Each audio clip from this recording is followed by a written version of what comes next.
더불어 3년 전 코로나가 시작되면서 합가해서 사는 중인 시어머니까지 더해서 총 5식구가 한 집에 얽혀 지내고 있는데요. 함께 사는 시어머니 때문에 이 나이에 직장도 안 다니는데 아들 아이 컴퓨터 앞에 앉았어요. 내일처럼 사연을 들어주시면 감사하겠습니다. 코로나로 세상이 떠들썩하던 3년 전 저희 어머니는 경기도에 있는 저희 집으로 합가를 하러 들어오셨어요. 그날이 바로 어제인 것만 같이 생생한데요. 결과적으로 합가를 해서 지금껏 함께 살고 있었죠. 처음 합가를 제안한 건 시어머니셨고요.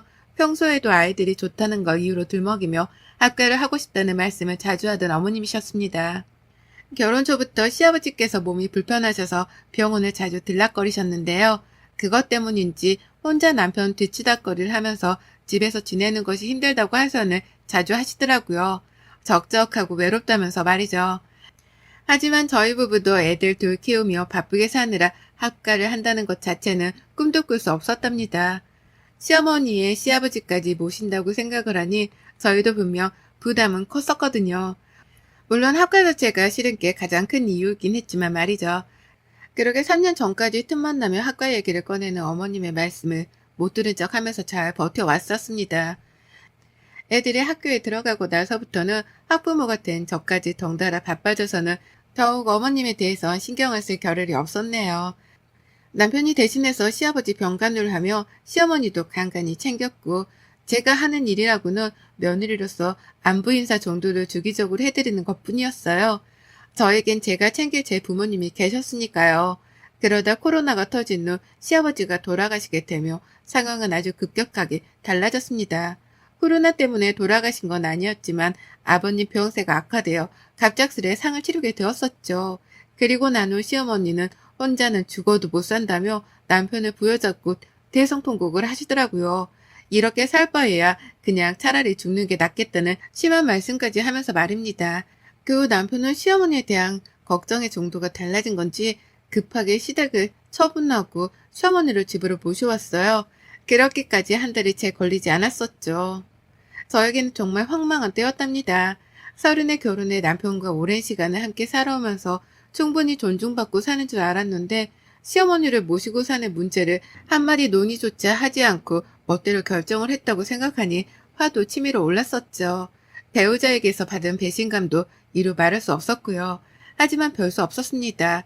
남편이 죽고 혼자가 된 시어머니의 마음을 채 헤아리기조차 힘들었는데 코로나가 터진 상황에서 저조차 세상 일이 어지러운데 무작정 어르신을 나가라며 쫓아낼 수도 없는 노릇이었으니까요. 여러 복합적인 상황들 때문에 제가 잠시 침묵을 하는 걸로 결론을 내렸고 그렇게 어머님은 저희와 함께 한 집에서 사는 한 식구가 되었답니다. 그간의 어머님과 함께 살며 겪었던 우여곡절이 너무나도 많아서 이 한글에 담을 순 없지만요. 기가 막힐 정도로 이해하기 힘들었던 적들만 꼽아보자니 제 가슴이 다 철렁하네요. 어머님은 저희 집에 들어오셔서 한동안은 적응을 하는 건지 꽤나 조용하셨습니다.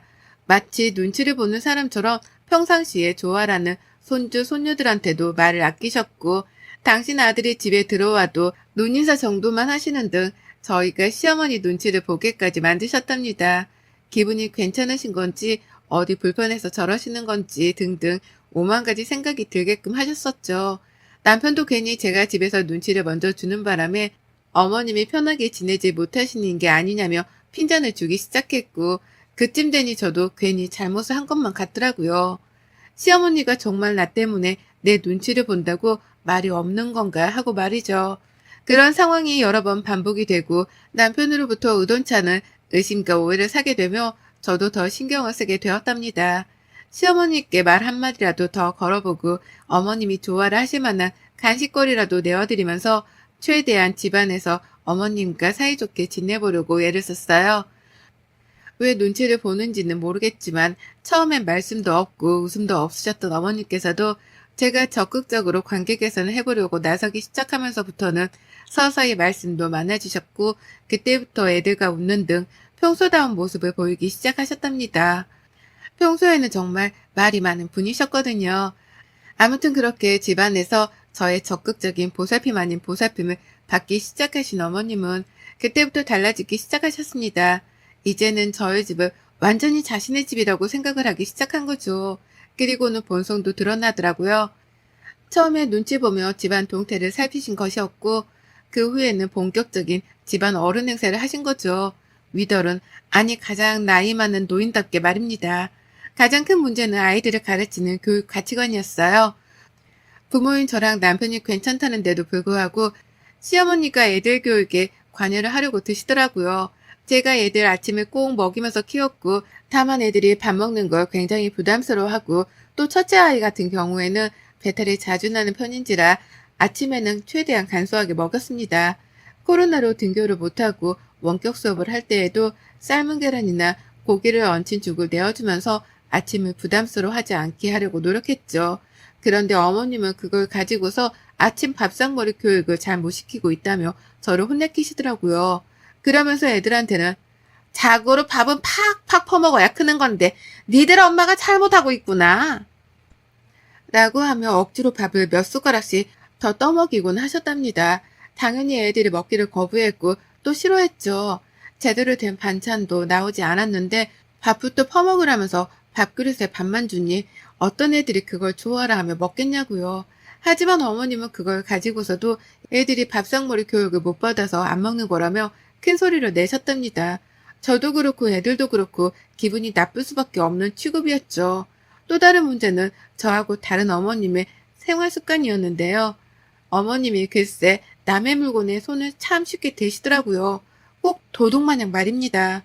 그간에 다 제 남편이랑 자식들이었기 때문에 누가 제 물건에 손을 대건 말건 상관이 없었습니다. 손을 댄다 하더라도 제 물건을 버리는 것도 아니었고 그냥 딸아이가 호기심에 엄마 화장품에 손을 대는 게 전부였는지라 문제가 될 것이 전혀 없었죠. 오히려 귀여운 아이의 행동이었고요.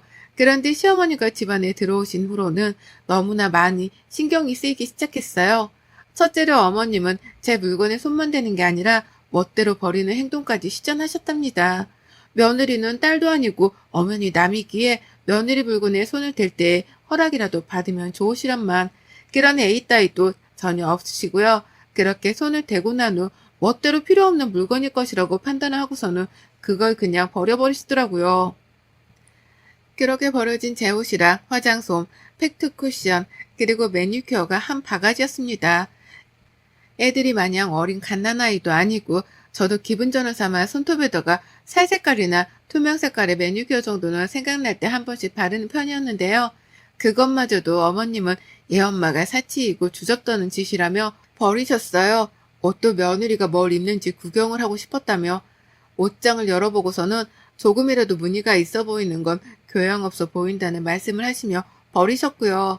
이런 행동을 하필 제가 집에 없을 때마다 골라 해내시는 바람에 저는 제 물건이 쓰레기통에 처박히다 못해 집 밖으로 버려지는 과정을 지켜보지 못했답니다.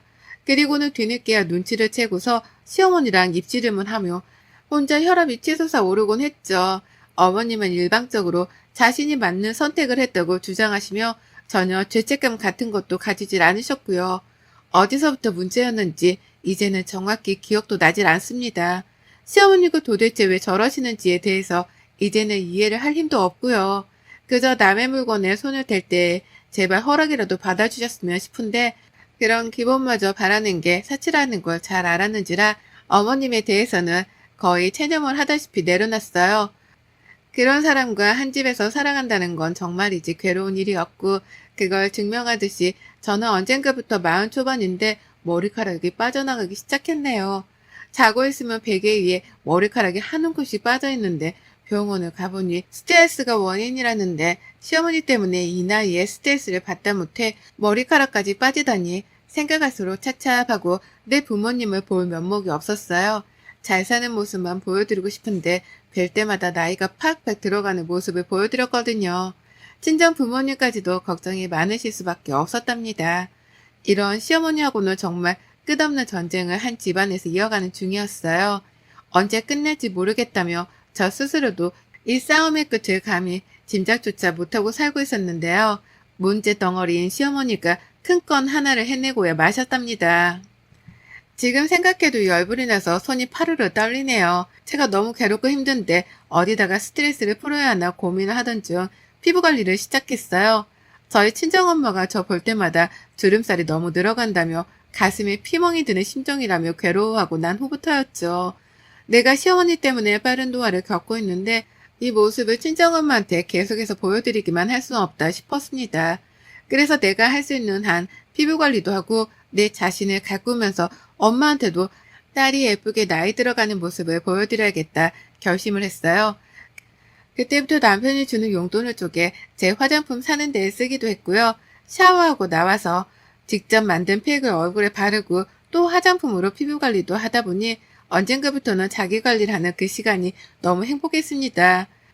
그 시간만큼은 온전히 나를 위해 투자를 하는 시간이었기 때문에 자존감도 괜시리 올라가는 것 같고 힐링이 되었어요. 아이들한테도 그 시간만큼은 엄마를 방해하지 말아달라 부탁을 했을 정도로 저는 하루 중 저녁 20분 동안에 즐기는 그 관리 시간이 행복했습니다.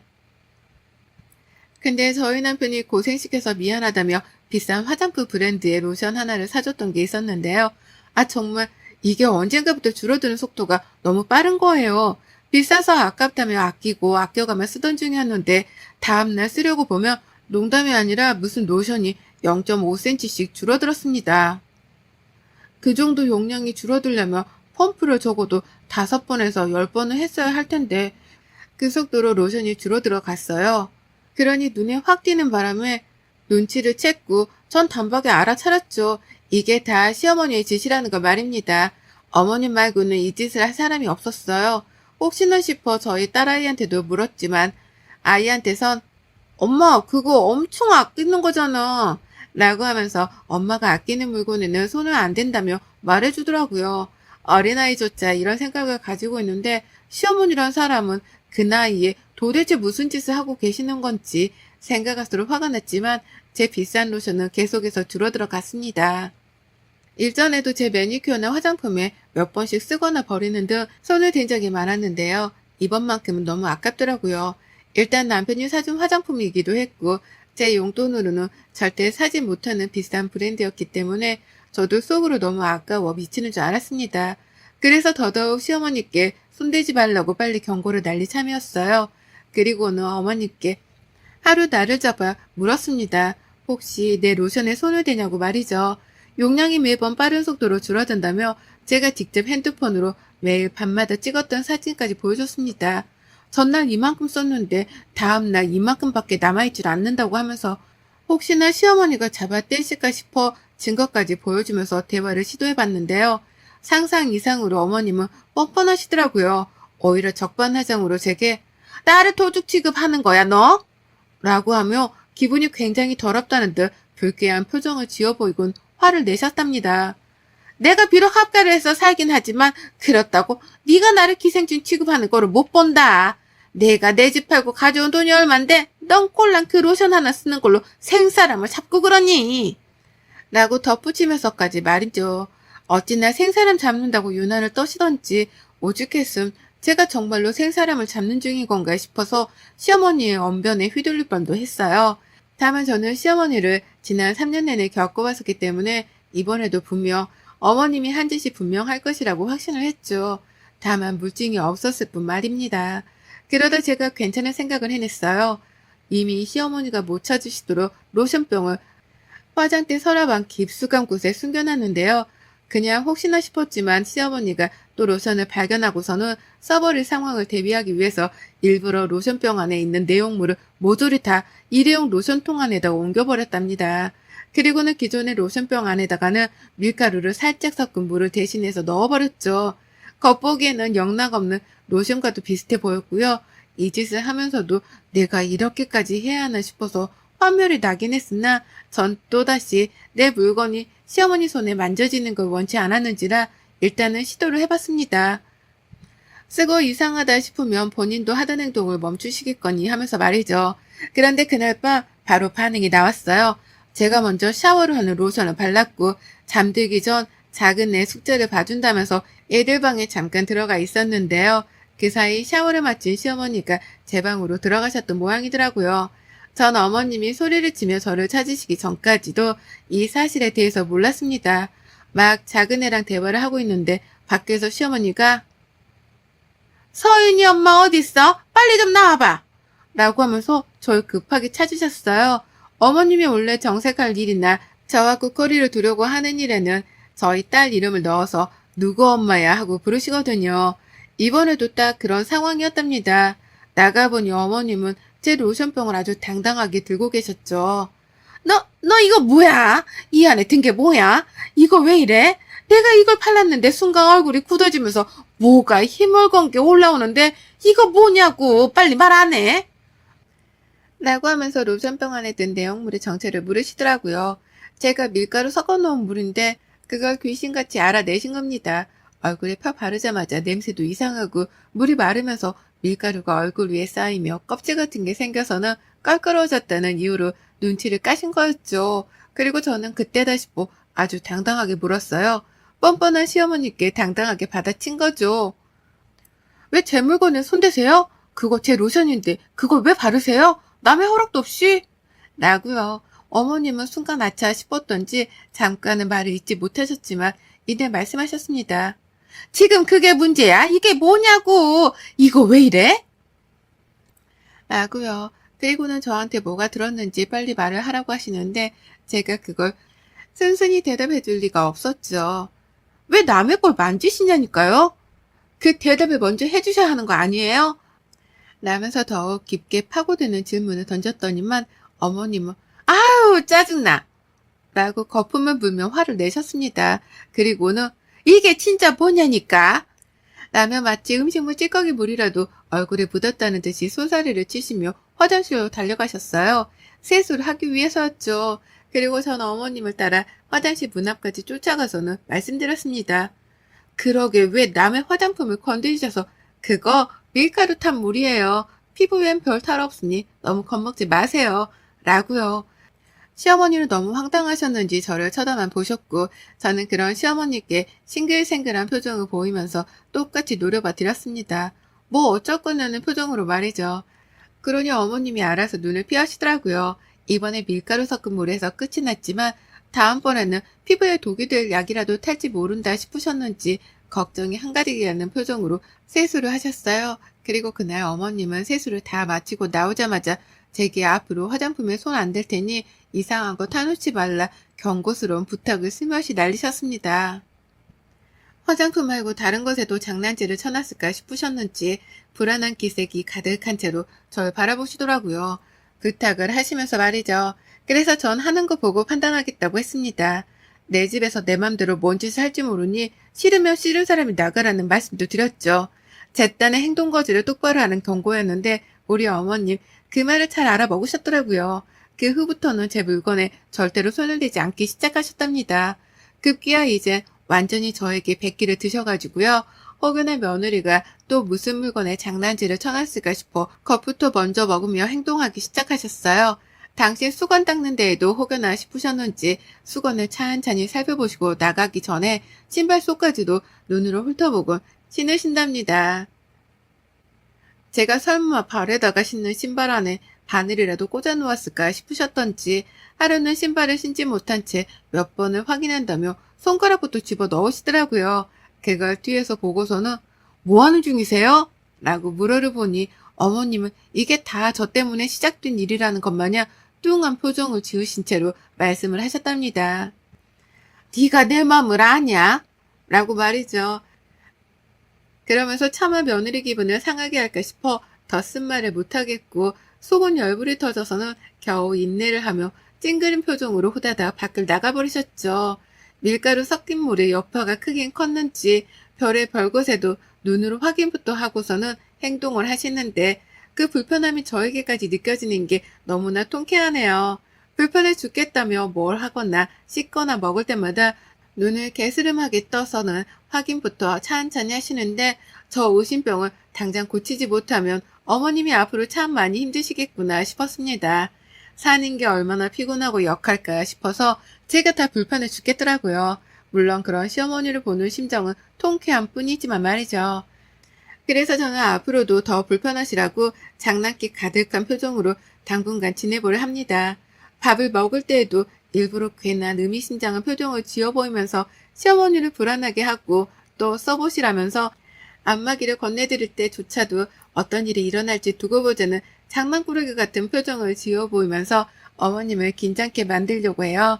이미 어머님은 제가 별걸 하지 않아도 불안함을 가득 안고 살아가는 게 보이지만 전 거기에다가 불난 집에 부채질을 하듯이 지낼 겁니다. 언제 어떻게 터질지 모르는 며느리의 장난에 놀아나기 싫어서 긴장한 시어머니를 지켜보며 통쾌함을 좀 더 오래 만끽할래요. 여러분의 생각은 댓글로 남겨주세요. 오늘도 시청해 주셔서 정말 감사합니다.